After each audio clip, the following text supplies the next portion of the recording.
My name is Sarah Winters, and we are here at Tom McCutcheon Training Stables. Here to talk about colt starting today, and here we have a little stud colt. He's a 2-year-old that came in to be started, and going to kind of go through the process of how I might go about starting one, kind of from the first saddle to the first ride. But when I first come out here in the round pen with one, I'm not going to worry so much about this saddle right now, but I want to make sure that I can start moving this colt around and get control of his body here on the ground.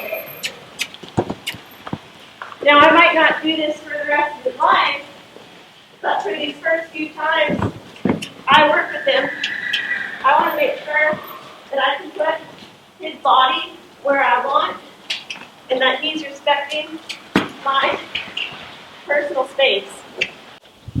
So I want to make sure that with this colt, I can kind of step in here and move these hindquarters out of the way.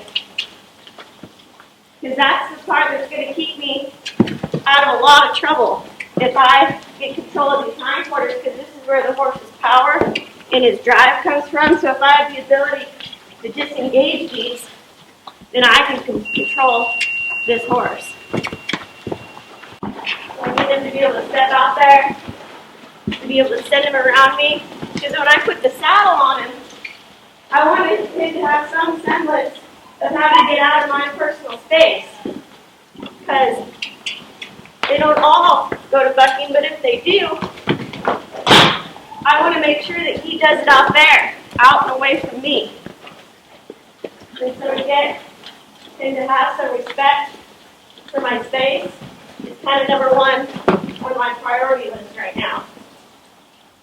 And then I might step in here, rub and pet him all over.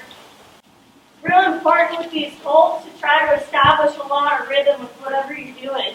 Whether you're petting on him, to take this lead rope, lob it over his back. We have a great big meal that we want this colt to eat, but we got to be able to break it down into little pieces for him.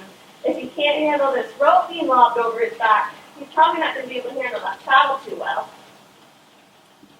And so we want everything that we do with them to have relevance.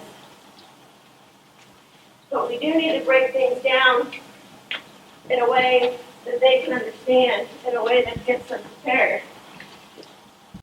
Making sure to hit both sides. Horses are funny, they'll become one-sided.